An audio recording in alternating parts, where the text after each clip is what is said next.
In today's episode, I'm going to tell you this insane story about Father Joseph McLoone. Do you ever wonder what happens to the money churches receive from donations made by their congregation? You know, like how they pass the offering trays around on Sundays and ask for people to give back? Most churches put that money towards their missions, bills, and employees, but at one church in Pennsylvania, that money was used by the priest to pay for personal favors from his Grindr dates. 56-year-old Joseph McLoone was the head priest at St. Joseph's Catholic Church in Downingtown, Pennsylvania. On the outside, Father Joseph McLoone was a great priest who gave attendees their dose of the Lord every Sunday, oversaw the rest of the church staff, and handled the donations and such.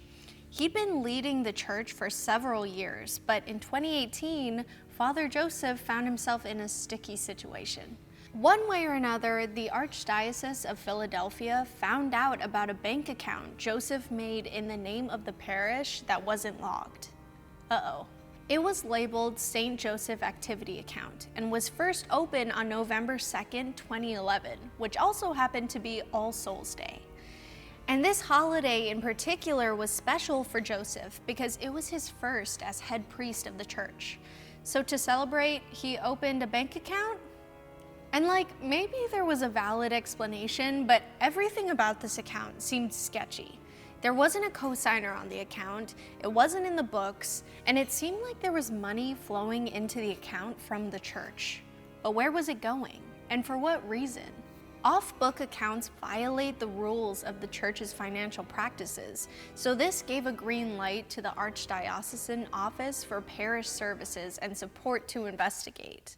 In February of 2018, the account was frozen, and people started digging into this shady account. They calculated the deposits into the account to be $110,000, all from donations and other church funds.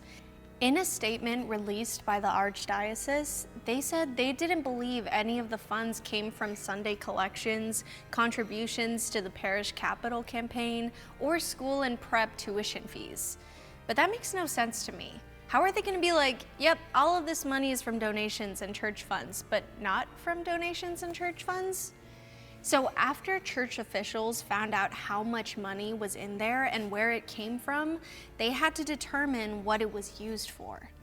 Some of the outgoing payments seemed like normal church things, but others did not. That spring, Father Joseph was interviewed, and he confirmed that he knew the secret account was against the rules. He also said that some of the expenses were for personal, inappropriate reasons. The truth comes out. Over time, here's what was revealed about Joseph's bank account.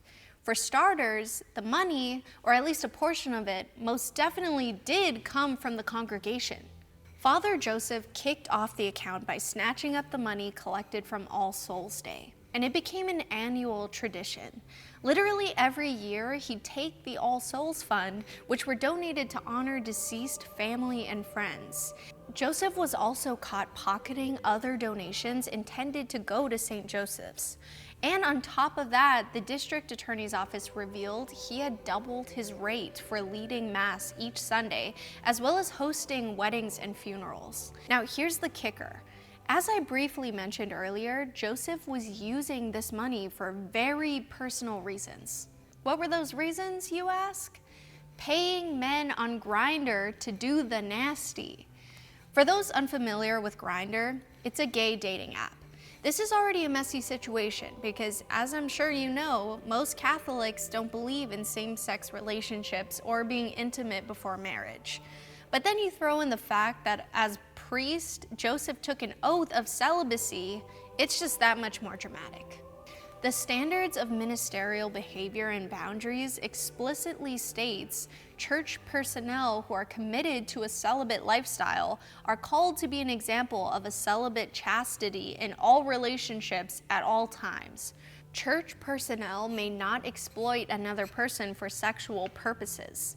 So Joseph apparently told investigators that he used some of the stolen money to pay for personal relationships with other men, which is the most secretive and professional way of saying, I was using the church's money to hook up with strangers.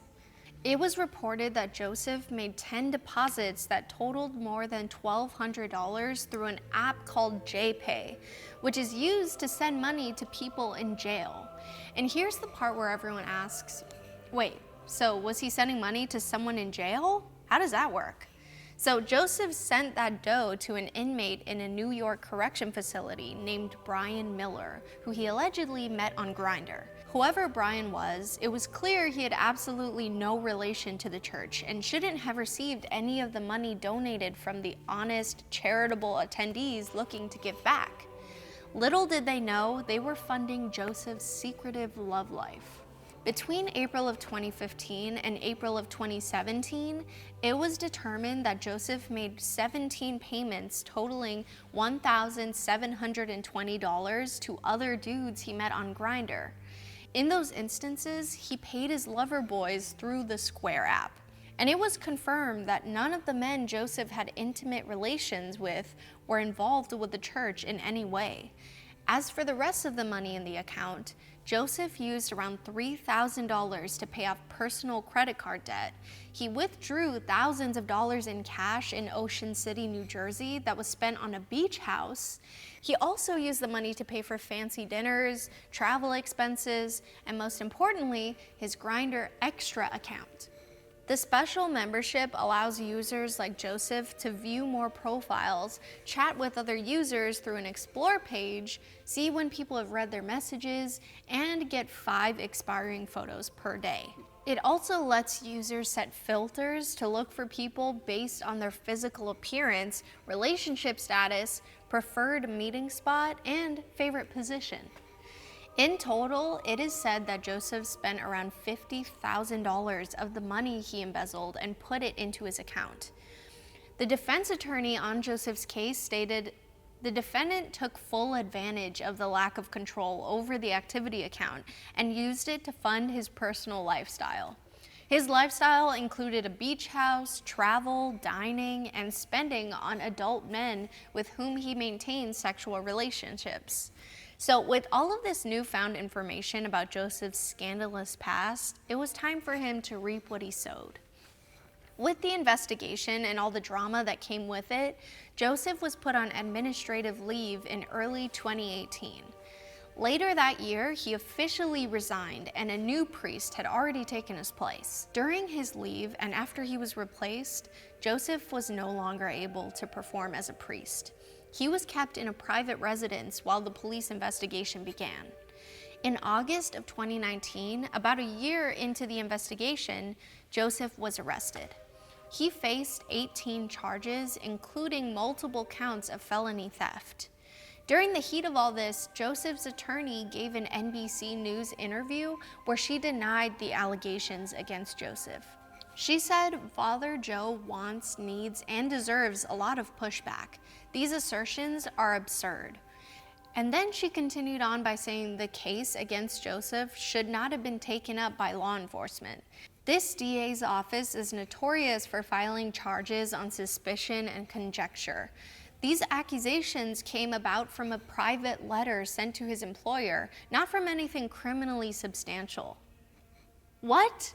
Did he not steal thousands of dollars? Is that not a crime?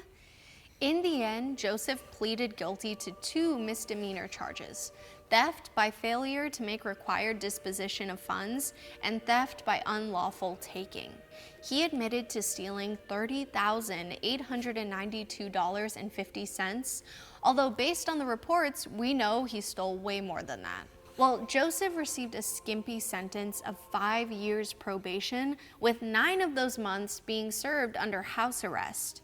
In addition, Joseph was required to write apology letters to the church members and the Archdiocese of Philadelphia. One of the church members said they were disgusted with the sentence, given the fact that he stole a lot of money from people who trusted him. Worse, he stole money given to him by grieving families. The parish has been waiting more than 3 years to see justice served. Probation and paying back $30,000 is not justice. McLoone should be in jail. Yeah, I agree. But the whole reasoning behind his weak sentence was the fact that Joseph had no criminal record, admitted his guilt, and expressed a mutual desire to put the matter in the past and spare the parish any further trauma with a lengthy trial. With the court decision being made, the Archdiocese of Philadelphia announced plans to conduct its own canonical investigation into the stolen church funds, which means they'll be looking at things through the lens of the canon law of the Roman Catholic Church to determine any administrative penalties that need to be made for Joseph. So now that we have all of this information, let's dig into the mindset of good old Father Joseph. Right off the bat, it's clear that he was dealing with some internal struggles if he was seeing men intimately when that is looked down upon in his faith.